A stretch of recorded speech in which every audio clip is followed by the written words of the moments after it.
पाहत आहात VM news Marathi.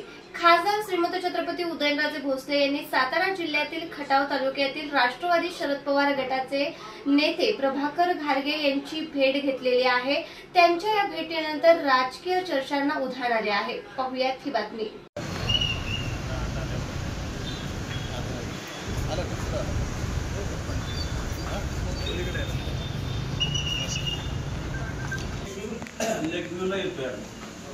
भाऊ नमस्ते। एक 15-20 मिनिटात घेऊ। भाऊची पत्रिका द्यायची। हे लग्न आहे 28 ला मुंबईत, पण उद्या आम्ही कार्यक्रम ठेवलाय हळदीचा मोठा। 10 वाजता यायला मिळेल का? संध्याकाळी ना? तर मी सगळी लोक इकडे चालतंय या उद्या